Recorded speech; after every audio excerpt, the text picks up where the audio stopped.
All right.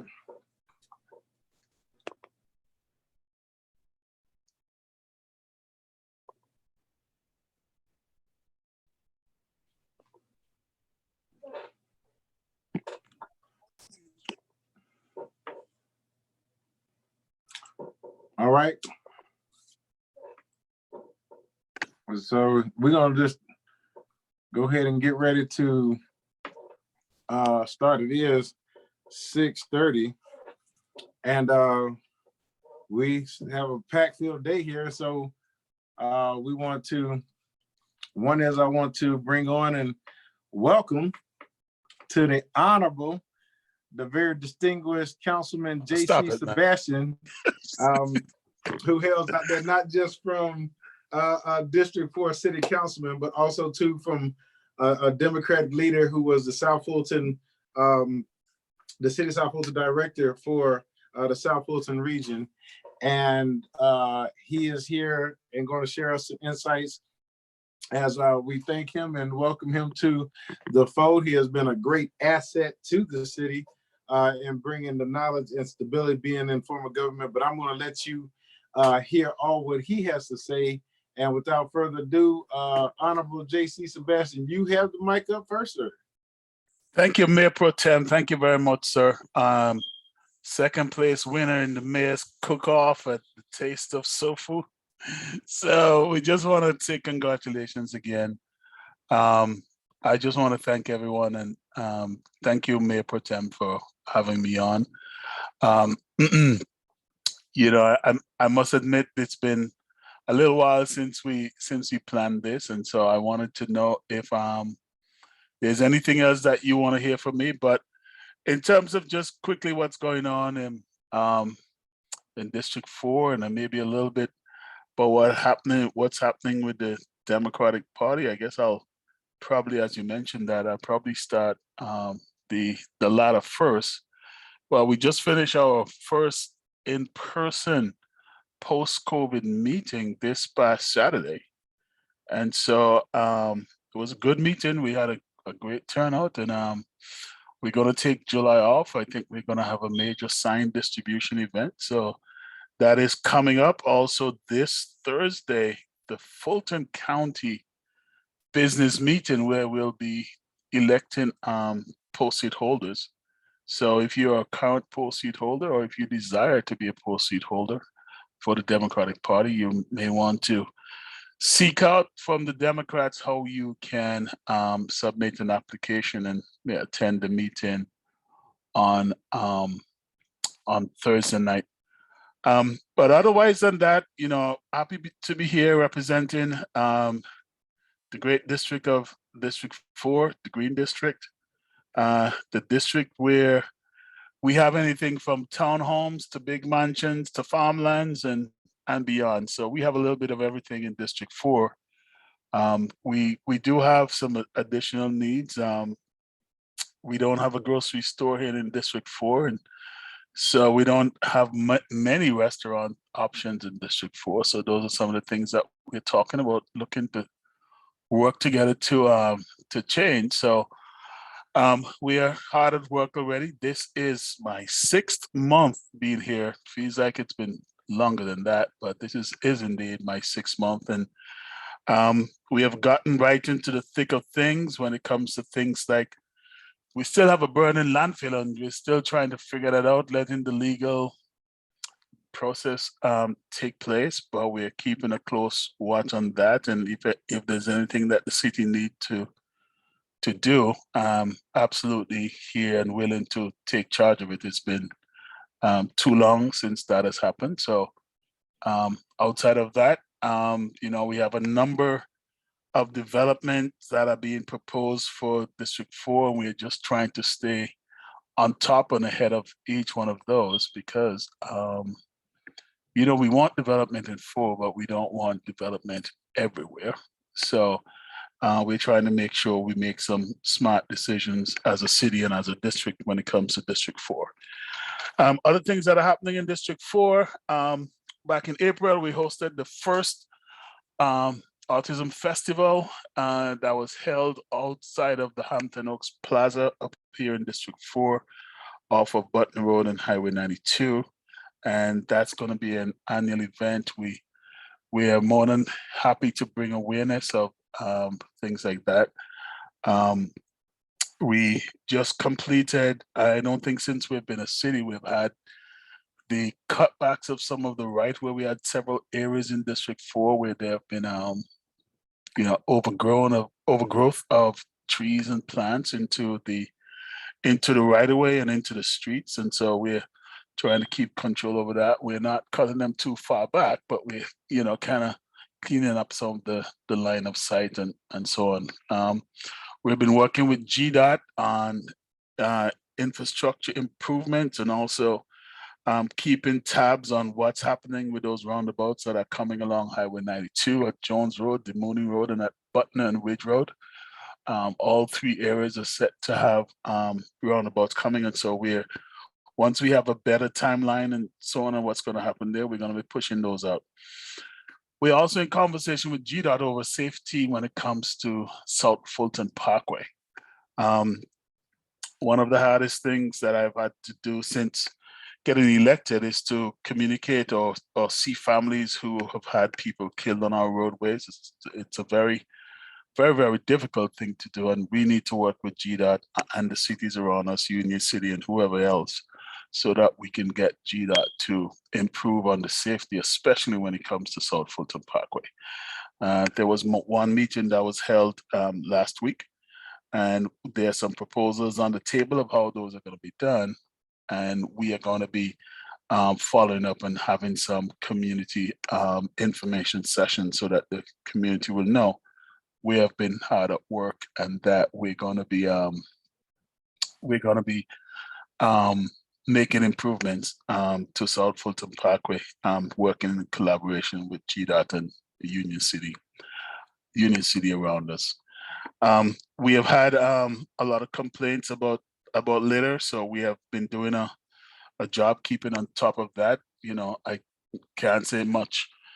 I can't say enough thank you to our Public Works and Jacob for keeping District 4 continue to be green and clean. Hello. We have to continue to do it. Yes, sir. Yes. Hello, everyone. Hi. Hi. Yes. All right. Councilman, are you still there? Yes, sir. Okay, so basically that's what I have to share for now, except to say if you're not connected to our email list, our newsletter, make sure to go to the city's website and send an email to the office, and we can get you connected and on the email list. Coming up in the immediate week, we're having a fire education session at one of our areas here in District 4, one of our ice cream shops in District 4 called Fire and Ice, located at the ice cream shop near the Shell gas station off South Fulton Parkway in Cedar Grove. We just want to teach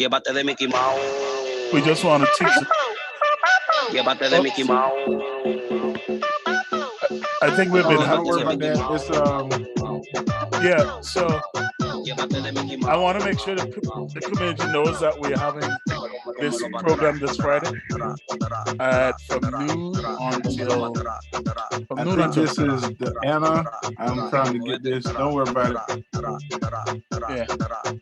So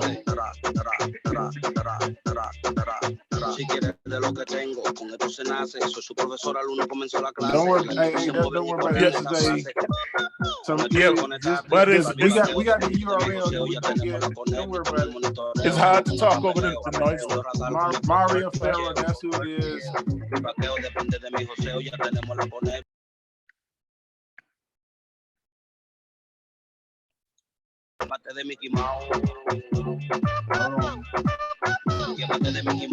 Can we get them off the screen? Yeah, I'm trying to do that right now. Hold on. Hold on 1 second. Hey Mario, help me out. Mario.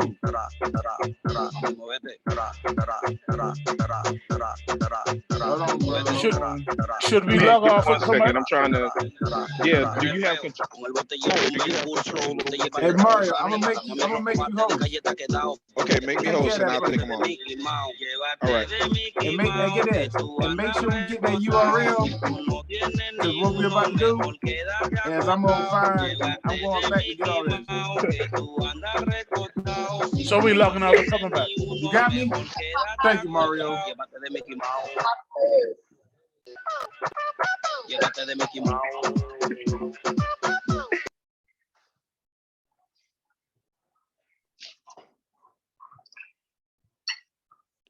Y'all have to forgive idiots who just want to come in and disrupt the things that are going on, but we're not gonna let that stop us from moving forward. As I promise you, we're going to the URL. Like I'm literally finding these people, so there's no worry. Mr. Moore, okay, go ahead, Jaycee. Jaycee.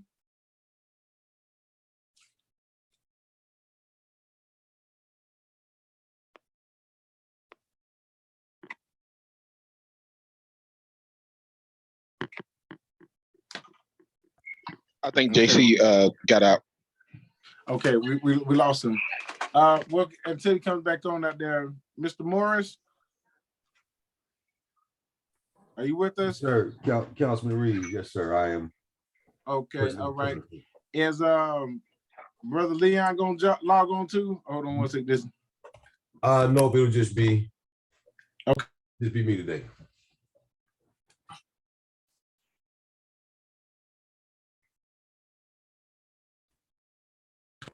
Okay. Well, welcome. Jaycee's getting ready to log back in. Mario, just let him back in when we do this, and we'll wrap up with him. But we're gonna let Mr. Morris go. As this is the director of code enforcement, we have some complaints, as you know, about conversations and things about that nature was going on in code enforcement. I think that y'all are doing a good job and best you can with what you have, and so we wanted to bring y'all on to address some of the issues about the C-Click fix system, about proactive code enforcement engagement, and looking at some policy restructuring and things of that nature, or what do you have planned and what do you already have going on, and then also tell us about your cutting edge project and how that's going to come over to District 5. Okay, so we want to just bring that on, and without further delay, Mr. Morris. Okay, all right, Councilman Reeves, as always, appreciate you having me on and just being able to talk directly with the residents of District 5 and citywide. So it's always a pleasure to come on and be able to engage, because that's where we get to hear what what our perception is. We get to talk about what we do, but most importantly, we get to listen to what our bosses have to say and what they think about what we're doing. And that's the 108,000 residents, in the city of South Fulton. So, we take every opportunity to come on and speak with the city, with the residents. So we started with, let's just start with a little bit about what we do, introduction. Hopefully, everyone here is mostly familiar with what code enforcement does. Again, I'm Brian Morris. I'm the director of Code Enforcement Department. And, I have two simple ways to put it. One is we're the HOA of the city. We are on a mission to preserve property values and to help increase the health and safety of the residents by keeping things in an orderly fashion. We play a role in economic development because nobody wants to live, work, play, or invest in a city that doesn't look like people take pride in where they are. So that's our role as it relates to property values, as it relates to economic development, And as it relates to law enforcement, the same thing goes for the criminal element. Criminals are less likely, it's been proven and shown through many studies, are less likely to want to set up shop, so to speak, in areas that look like people care, right? If you got abandoned vehicles and tall grass and trash and debris, it may entice a criminal to want to set up any type of illegal operation they may have. So our role, as I see it, on a larger scale, is to help enhance the city by cooperating and by aiding economic development, aiding law enforcement, and just preserving the property values, which increases all of our bottom lines, right? So what are we doing here in District 5 specifically? Councilman Reeves mentioned Cutting Edge Award, which is something we rolled out along with in cooperation with Economic Development, Caitlin King. It's something we do to, we want to say is code encouragement. You know, we often are the bad guys when it comes to enforcement, which honestly, I don't mind that at all, honestly, because we want to, we hear often from, different corners of the city that, code enforcement is a little too strong, a little too, we carry a big stick. I don't mind that at all. I want that to be the case so we can inspire, respect in what we do. And we can make sure that people know that, we have rules and regulations that must be abided by. But at the same time, the Cutting Edge Award is a Yard of the Month program that we started as a pilot program in Red Oak, and is meant to do a little bit more code encouragement so that we can engage with the residents and with the people in a positive way. Instead of coming knocking on your door saying, hey, your grass is tall and you got to move your truck and move your, we're coming now saying, hey, look, you have a beautiful yard. We want to acknowledge you. And we want to put our signs in the yard. We're actually going to do one again tomorrow, our second one in the Red Oak area. So we're going to do that tomorrow. Very excited.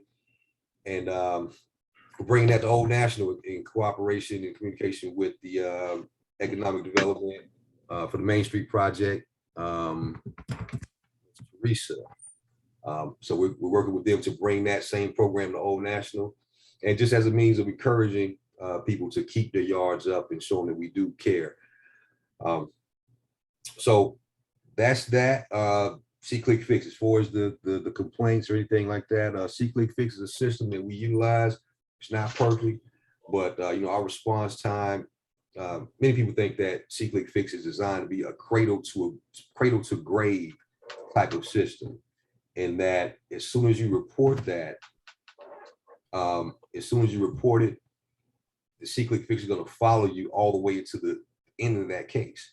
Well, the fact is that case that's reported today on June 6th, by the time it goes through that process, and I see a question about certified mail, we send everything certified mail to that resident or to that owner.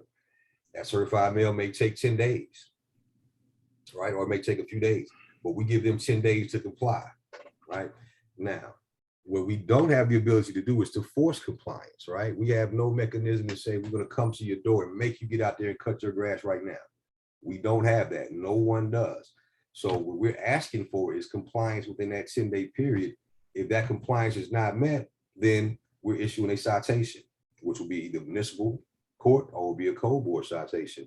That process, just as when you get somebody gets a speeding ticket, if you ever got one of those, you may not go to court that next week, right? We got court systems that are backed up. You may not go to court that next week or that next month. It may be 45 to 60 days out, as with any legal process. Same is true for us. So we can start that process and have that enforcement going. They may not go to court or code board for 60 days. At that point in time, that violation is still out there, and we're at the mercy of that system to get that done. So C-Click Fix does not follow that process from cradle to grave. It lets you know when we have a case that's been input into our system, and then we close it out. And that's how that process works. The rest of it is up to the hands of that resident as far as how and when they come into compliance. Now somebody had a question about SAGES and how does that relate to C-Click Fix? Sages is our reporting system. So SeeClickFix is the public facing mode. So SeeClickFix is what residents use to input a complaint. Sages is what we then go into the system and we create a full case with pictures, with documents, with deeds, with everything else that we do to make our case. That's what we use to create the case. And so we'll reference that case number in SeeClickFix so that whoever put that in knows that the case has been started. Okay, they go ahead. They ask, how do you reopen a SeeClickFix ticket? And so again, Ms. Sheila, that if you heard my last point, I want you to hear it again. So that's SeeClickFix is not designed to be a cradle to grave solution, right? So once you input that case one time and we show that we've opened a case on it, we don't update, well, hey, now we're going to court. Hey, now they've been fined. And hey, now we don't work like that. So you can input an open records request and get more information, but opening a SeeClickFix once that case has been done as a process that I just described, where we give them the time to comply. If they don't comply, they're going to court. Just like a speeding ticket, just like a shoplifting charge, just like any other legal process, which is what this is. It's a legal process. Make no mistake about it, it's a legal process. It goes through that legal process, which may take 45, 60, 75 days, as it does with any other legal process. Absolutely. And I know one question that Ms. Johnson in the Fieldwood Action Community Action Association had is, as they would call and have people to call them back and respond back to them in a timely fashion. Could you please address that, sir? Yep, I think I did hear a complaint. That's very rare that I get those complaints, and because we are, as many will say, one of the, and being, God, we're one of the most responsive. We take pride in that, that we are responsive. And I think there may have been a miscommunication there, but the officer did mention that they did not have any missed calls, any voicemails, or anything like that. So, it does happen from time to time. We're human. We go on vacation. We're out of the office. Does not happen often. And I think in this case, it might have been a miscommunication, but we always take those very seriously. Okay. And from Ms. Map, when a case has been referred to a different agency, how is the follow through accomplished? Well, if it's referred to a different agency, I'm assuming you mean police, public works, something like that, then we let that department or that agency take the lead on that. Because what we don't want to do is, because we get a lot of calls, code enforcement, because many times people don't know whether or not it's Department of Public Health, whether it's public works, whether it's police, whether it's engineering. It'll all come to code enforcement because we feel such a gray area.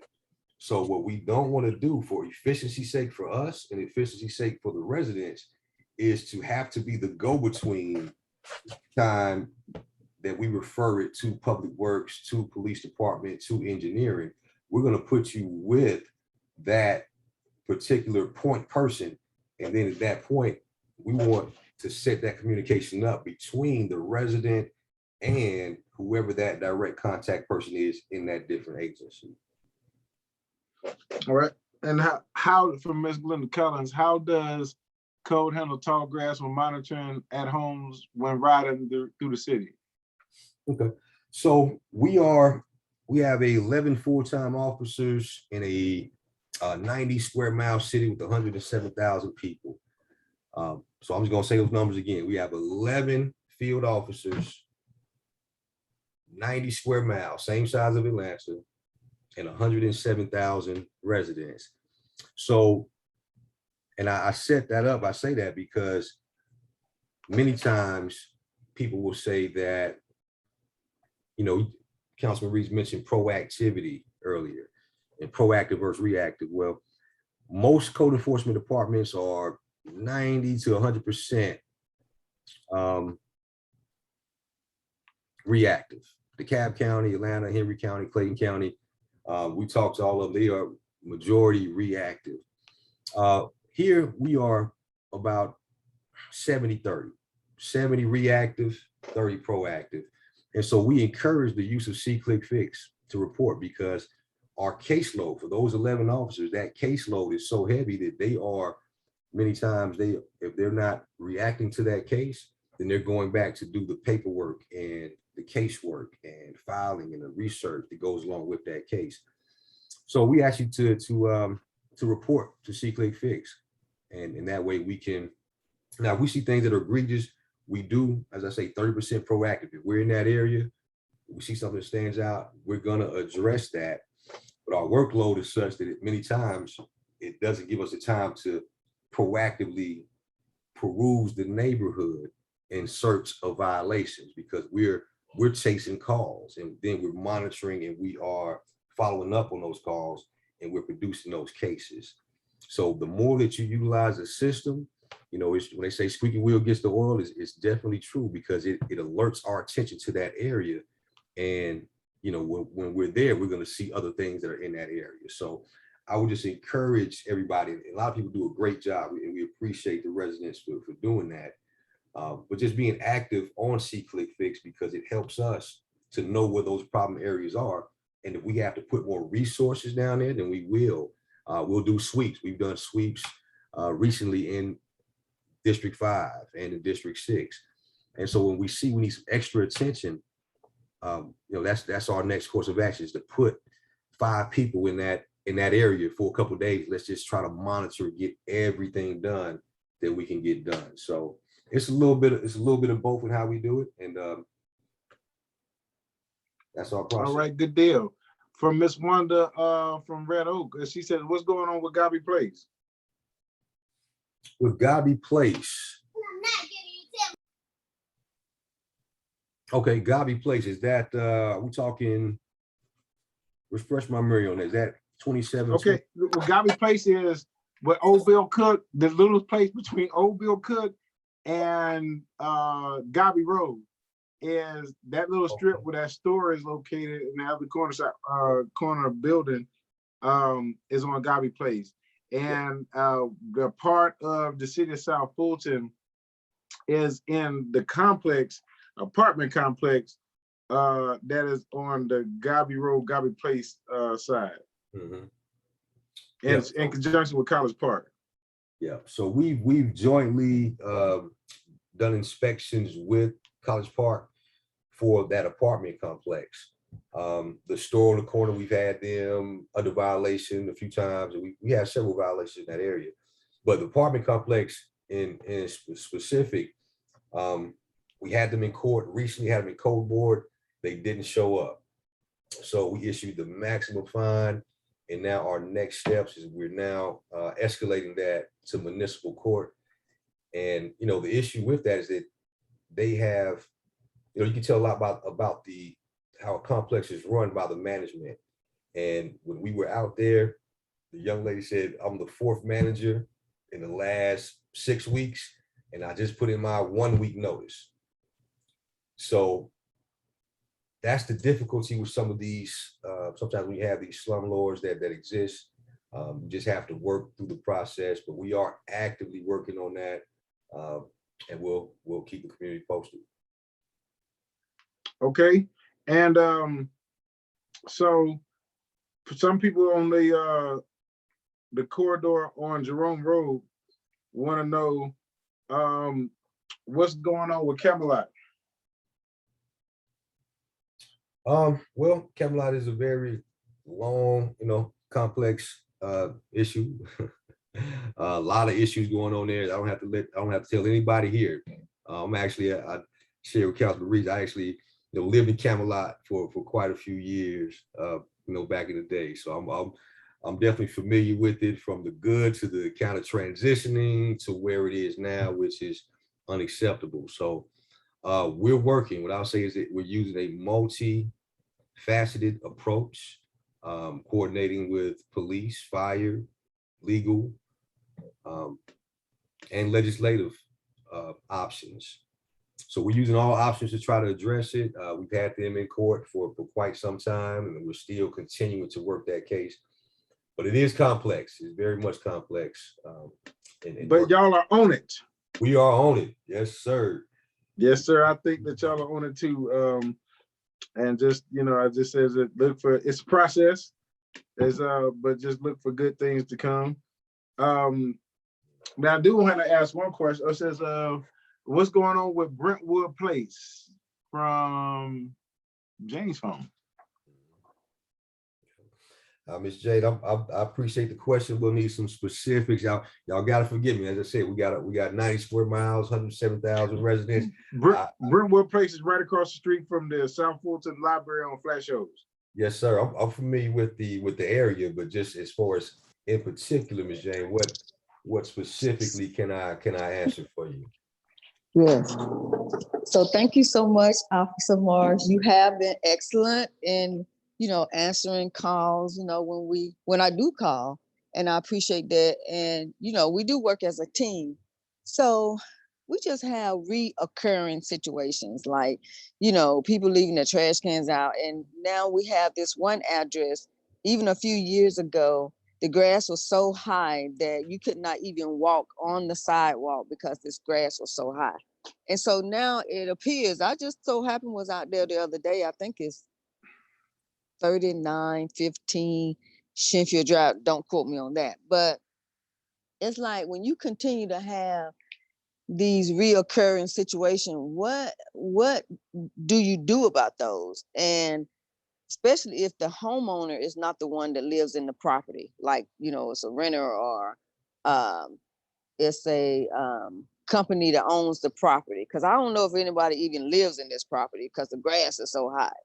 So what are we doing about, stuff like that? Sure.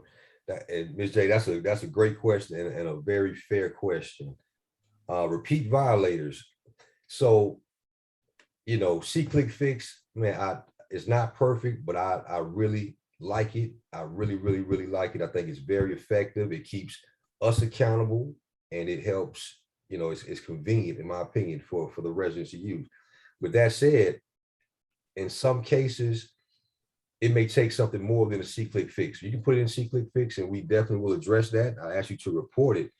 But you having that case history. So unfortunately, we have some turnover that happens in code because they don't, for whatever reasons, we may have some turnover. We're trying to we just became fully staffed today, which is a great bit of it. We've never been fully staffed before. I think we're one of the only departments in the city, if not the only. Congratulations. Thank you. That's a very big deal. We are fully staffed as of today, and we hope to stay that way. So, but when it comes to that, we may have a new officer may be over there in Brentwood. So they may not have the benefit of that case history. And we try to coach them, hey, make sure you go back and look at the repeat violators and X, Y, and Z. So saying that to say that beyond C-click fix, it may take, we don't mind. It doesn't mean you can't call me because, Ms. Jane, we talked several times. They say, hey, look, this one, I put in the C-click fix, but I just want to let you know, this one is a repeat violator. Can you put some extra attention on this?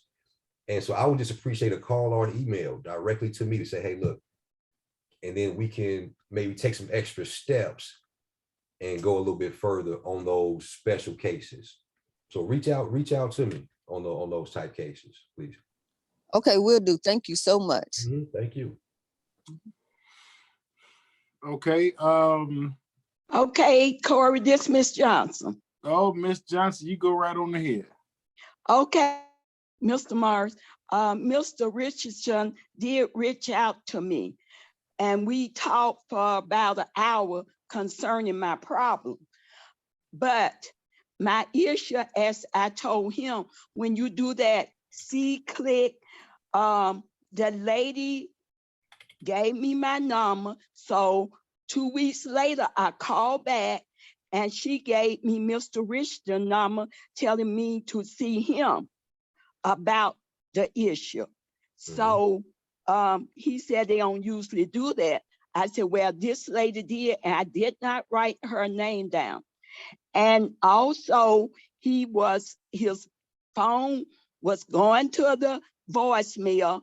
He explained that he was on his anniversary, his wedding, not anniversary, he got married or something like that. But He claimed I hadn't called him, but he said his phone is working there. I don't know if anybody else have tried to call him or not. So after talking to him, I think we worked out our issues that we have. And Corey, I want to express one thing to you, that I'm glad to see that Jacob finally got the message after Antonio came on. They are not cutting the grass. They cutting the grass, but not cutting the paper up in the grass. So thank you for that, Corey. Well, I thank you for that, for letting him know firsthand from the community. And that's what was the address. He came on and addressed your concern directly. So thank you for voicing your concern. Yeah. And Ms. Johnson, I'm glad that the situation worked out. But again, I will follow up. I know I will say at one point we did get new phones issued by the city, and I thought that my voicemail would automatically transfer over. But I did find out the hard way. I had to reset up a new voicemail. So that could have been what happened because we switched providers. Like I say, no excuses here whatsoever. If there is a miscommunication, we definitely want to make it right and get it corrected. So thank you for bringing that to our attention. Absolutely. And so, okay, absolutely. And we do have my distinguished colleague on here, Jaycee Sebastian, who had to get off right before you got on due to some unfortunate foreseen things. And I do want to give him the opportunity to ask you any questions direct on when it comes to about the citywide, particularly District 4, and for him to be able to wrap up on what he was speaking of. Corey, this is Ernestine Sumler. Before you move on, may I ask Mr. Mars one question, or you either one? No, absolutely. Ms. Sumler, go ahead. The BP station on the corner of Washington Road and Roosevelt Highway, is that City of South Fulton or is that College Park? Yes, ma'am. That is, Ms. Summer, that is City of South Fulton. And have you ridden by there lately? I have. And that seems to be a dumping ground. It is, correct. Yes, ma'am. Yes, ma'am. So we noticed it. Maybe a couple of weeks ago. And you can see, I put a vacant notice on there, yellow, on all three sides of the building. And we put some information out. We put some mailers out to the owner. And that was been a couple of weeks ago. And come to find, I didn't find out until last week. I was at a meeting with a District 3 meeting that is in District 3. And I found out that was bought by GDOT as a part of the roundabout that's going right there in Washington Road and Roosevelt. Oh. So at that point, yeah, so that was news to me because we had an active case going on and we were desperately trying to locate that owner, desperately. And so what we've asked Mr. Valenzuela, Director of Public Works, to do is to talk to GDOT. He deals with that entity, and he said he would. He said he had to talk to GDOT, make sure that they clean it up, and then we also asked them to put a gate up because it's going to continue to be a dumping ground if we don't control access to it. So exactly. Can we find them? Can we find GDOT? Please tell me we can find GDOT. Please tell me. Please tell me. Give me something. Unfortunately, when the problem we run into we tried to find. Quick story. We tried to find the Job Corps at one point in time when they stuff got out of control, and the address that we sent the notice of violation said the United States of America, and the United States of America called us back and told us don't ever send them any other notification. Hey man, you see what I'm talking about? Hey man, tell them we the little guys, man. We need something too. But I got you. I'm just pulling your leg, but I sure would try to. But I appreciate you trying it though. Yeah, we tried. We gave it our best shot. Right. And Councilman Jaycee, go ahead, brother.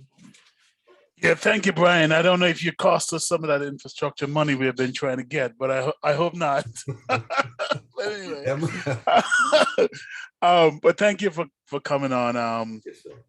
I do have a very specific question because it's a property in District 4 where there was a fire, and I wanted to get some feedback on you. When there's a fire that's affected a property and the fire department come in and the family is no longer there, and there's still things that need to be cleaned up from the property. How is something like that normally handled?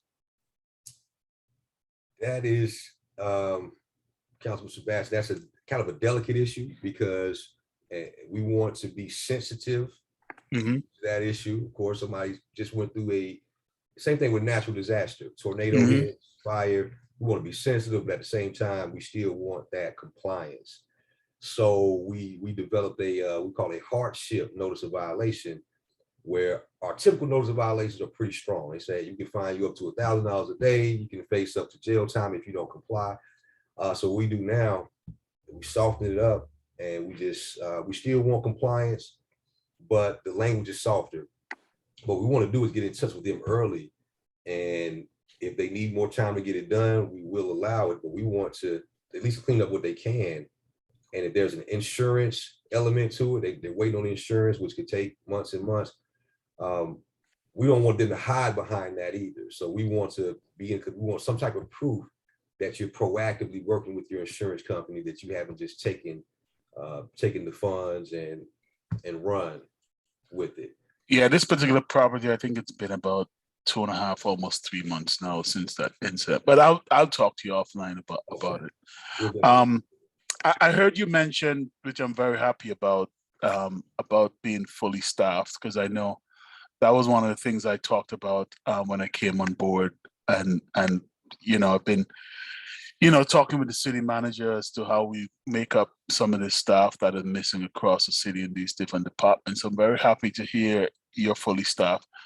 And I know you had explained to me the structure and what you were doing and trying to get accomplished. So I don't know if everyone here is aware of what that structure your department is like and how it's structured now, how your teams are structured. So it might be to the benefit of the public that we explain that. And then I have another follow-up question.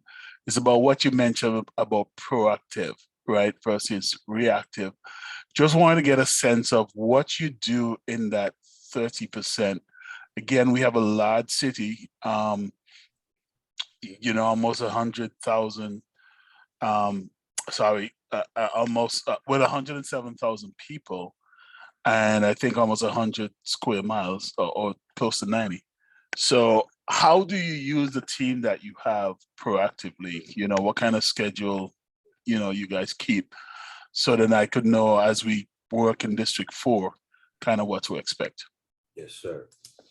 Yeah, so great questions. So first, the structure, that's very important, because one of the first things that I did when I got here, I'm very big on SOPs and organizational structure. That's very important. I look at it as a body, how does the body communicate? The head has to communicate with the arms, legs, and everything else. And if it's dysfunctional, if it's out of balance, it doesn't work well. So the structure we put in place now is a great improvement on where it was. I serve as a director. We now have 4 lead officers. We have 4 lead officers. Each lead has a certain district or 2 districts in some cases. So we have 1 lead that just has District 1, because District 1 just took on FIB, so they have that as well. So we have another supervisor, Paul Muhammad, that has District 2 and 4. We have team lead, we have a supervisor, Richardson, who has Districts 3 and 5. And we paired them up with those that were similar. 3 and 5 are kind of similar in some ways and close in proximity. 2 and 4, similar in some ways and close in proximity. And then 6 and 7 are led by team lead, Officer Terrell. And so each lead has an admin person that works with them to help process cases and answer calls and things like that. And they each have about 3 officers. They each have 3 officers. One has 4 that report to them. So they have a core. These are 4 different cores of 4 to 5 individuals that can, move about. They have their own districts. They know their boundaries, so they can be in those areas. Now, as far as proactivity, we do, as we get people trained in and up to speed, we do sweeps of certain areas. Just on a continual basis, we will hit problem areas and conduct a sweep of that area. Once we try to hit every district, but we go where the need is as well. So that's our proactivity for the most part, is done through those sweeps. And when we get a complaint in the area, we don't want to, if we get a tall grass complaint over here, we're not going to ignore the ones on that street. So typically we'll go ahead and do an area 360 area surveillance of that particular area. And that kind of accounts for some of our proactivity. Councilman, are there any questions in the chat? I do have one other place I wanted to take us, if I'm not taking too much time. And it's really about No, go ahead. the blighted properties program, right? Again, it's a conversation that, as a new council member, you and I had the other day. And so I wanted you to revisit that. And then maybe you can even mention along the way specifically how we're handling things in District 4, because I do get complaints about certain properties in District 4. I think you and I talked about the two of those, one on Rivertown Road and one on Cedar Grove Road, right? So those are two that are hot, that I can't wait to get into the hopper, so to speak. So what I thought you mentioned about those. Okay, yes, sir. So we just got our title reports have been moving slow. So our nuisance abatement blighted property program, what we have to do is, these are properties that typically somebody has left for whatever reason, abandoned, deceased, and we have to run titles to find out all of the owners, all of the people that may have had a lien on the property, banks, etc. They were running extremely slow. I just got the ones back for the Cedar Grove property this week, not late last week. So I've sent that to our attorneys. We're gonna go ahead and put that on the next docket. And so basically that's we identify the worst properties in each district. Some districts have more need than others. We do have a next round coming up. District 5, we have a demolition coming up Wednesday. Is that correct? Yeah, we have demolition coming Wednesday. Over off of Jerome Road, the Deerfield area. So it's just a process. It's a process going through the courts, getting the abatement orders, getting the contractors in. But we definitely want to address, that's one of the biggest impacts we can have on the city, is by addressing these blighted properties. We're working on a new process that will kind of cut the time a little bit. Not for the demolitions, it still takes, forever, 90 days from start to finish, maybe 120. We're working on the process now. I got approval through legal, and a few other people we had to go through to we're gonna try it out. We can just, if somebody has a foreclosure, like what Ms. Jane talked about earlier, we just need to cut the grass one time while it stabilizes. Or they got evicted and the stuff is sitting out there in the yard. We don't want to have to wait 90 to 120 days. So we've been pushing, trying to get another system in place where we can go get it done. I like to get it done in 10, but this process may take 30. But we're trying to work out some ways that we can do some short-term stuff just to cut the grass, get rid of the trash. And that's something that we're working on. We haven't completed it yet, but we're close. There's a great question in the chat, actually. Have we constructed a land bank authority to handle blighted properties in South Fulton, or are we still connected to the Atlanta Land Bank Authority? Do you know anything about that? Because that's actually an area that I'm beginning to broach as well with our city leadership.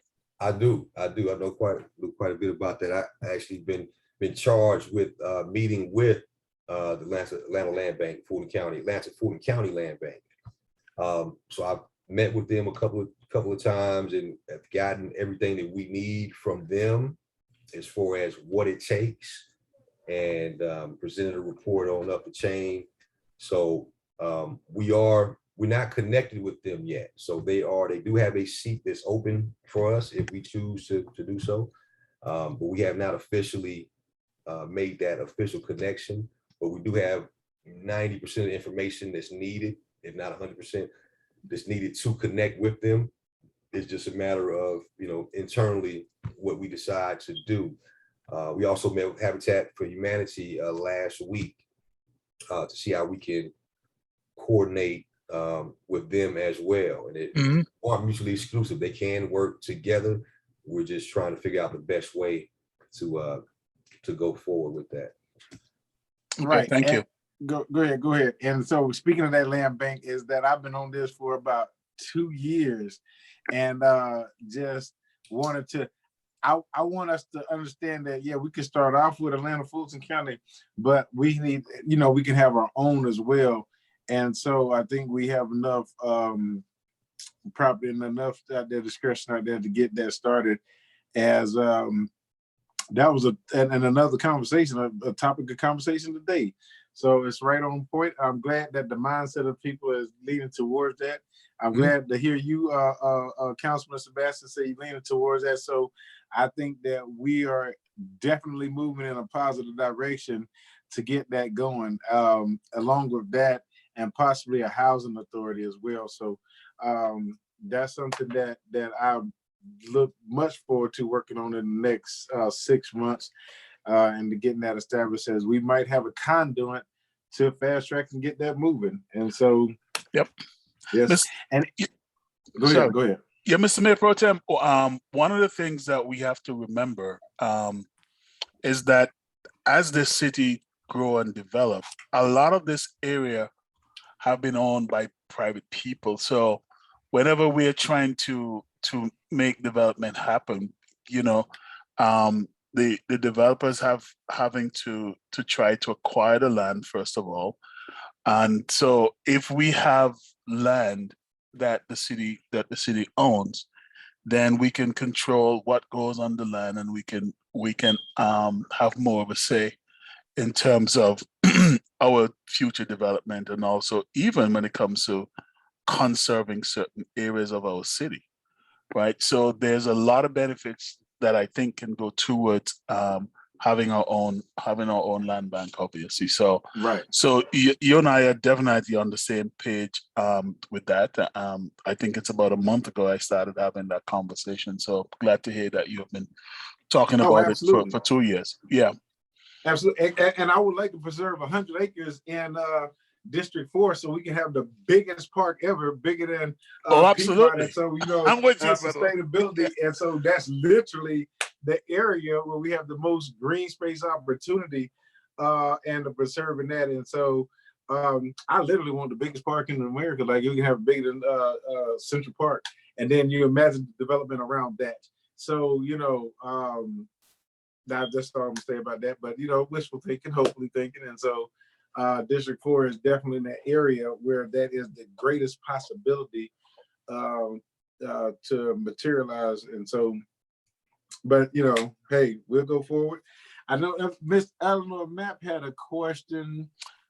Oh no, Mr. Morris, talking about blighted property. What about blighted commercial property in the church on Flat Shoals, on that Live Oak Church, as the grass is being overgrown and they have failed to cut that in quite some time? Yes, sir. I think that's I think that's 2601 Flat Shoals, right there by Hillendale. Is that the one there? Yes, sir. Okay, yes, sir. So we've had many cases on that one. They changed hands. They have never responded to our summons. They've recently changed hands to a new ownership. So we sent out new notice. However, that's one of those test cases that we're going to be using when I talk about that new process, where it doesn't need a demolition that we know about, but we just need the legal authority to be able to go on and cut the grass and abate the property. That one is one of the test cases because it is so egregious. So once we get that process worked out, hopefully we will be able to take care of that fairly soon. Okay, all right. Be patient with us, because like I say, I'm meeting with the judge and meeting with a few other with the solicitor just to kind of iron out that process to make sure we have the legal grounds to do it. But that is exactly what we want to do for cases just like that, that we've exhausted everything that we can do enforcement wise. We've exhausted Right. everything. Go ahead and cut it and lean it. That's what we want to do. Now, Mr. Morris, I'm gonna ask this question one last time because the ladies walking club will beat me down with their walking sticks if I do not ask this question. On 5717 Fairwood, across from the school, the elementary school, there's a house right there that they have been wanting and talking about for quite some time that dilapidated and should be torn down and considered blighted, as they consider that a safety issue, not just for the kids out there, but also too as they walk there daily. And so you are the subject matter expert. I want you to hear them to hear from you. Sir. Yes, sir. And you and I have talked about this, and you suggested a approach that we have utilized, and that is to, because before we can, the person that makes the determination on whether a house is demolished is our building official, right? Because they're the subject matter experts. They can say that, hey, this structure is not safe and it needs to come down, or the structure can be repaired, it needs to be cleaned up. They have to make that call because they have those certifications, those engineering, structural, building code and certifications to be able to do that. So what the councilman suggested was that, hey, before we even get to this point of, let's have them go ahead and label all of these, whether or not they're demolishable or not. And, you know, they have to make that determination from the curb because they don't have legal access to go into the property. So they have to be able to look at that property from the street, from the right of way, and be able to say, this needs to go or it can stay. And with 5717, it's on our blighted list, but it was determined that it is not at this point, based on a windshield inspection, it is not quite to the point where they can put a demolition order, because the judge will have to approve it based on that building official's professional recommendation. So it's going through a few steps in order to get to that point. That one, in their opinion, is not quite there. Now, Okay. what could happen is that once we get the order to clean it up, we can actually do a clean and close. And that one is on our list to be, it's going in front of the judge anyway. We still have that on the list to go in front of the judge, but our building official is not determined that to be a demolition. Now, what could happen is once we get that warrant to go into the property and clean it up and secure it, they may find out, well, hey, now that we've seen the front, back, and the other side, that it actually is some structural damage, and we do have enough. That has happened before, but based on the information we have right now, it's a clean and close, which means to clear the property and secure it, is where we are with that one. Okay, Mr. Mars, Yes, I ma'am. have a question. Okay, it's in front of your school. Children walk from Banneker over to Fairwood Elementary School, even as he said, the walkers.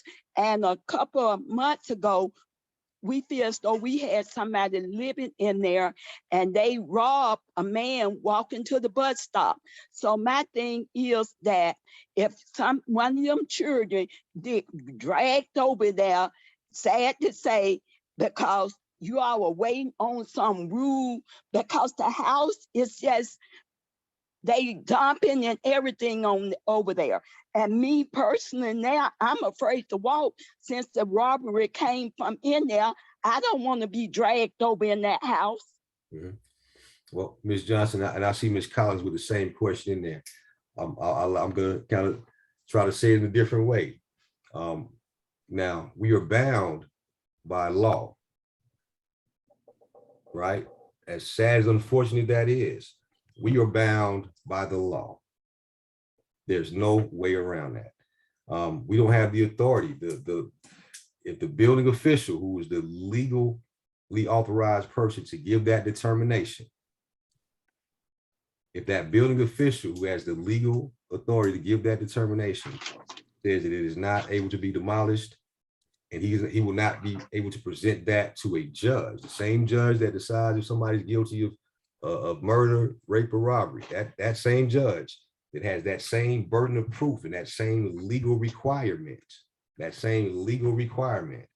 If that is not, if those evidentiary things are not handled, if we're not able to prove that, then we can't, that those property rights are very serious. Before we can demolish somebody's property, we have to make sure we clear all of those legal rights.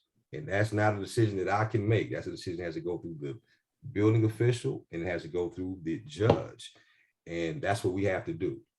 And so to the point, the clean and close, I talked about a clean and close, which involves securing the property, cleaning it up from dumping, and then securing the property, meaning that the windows and doors will be boarded so that hopefully it will prevent anybody from taking up occupancy in that home, and it takes care of that safety and security risk. That's where we are. Absolutely. And so let me say this, ask this, is anybody from animal control on?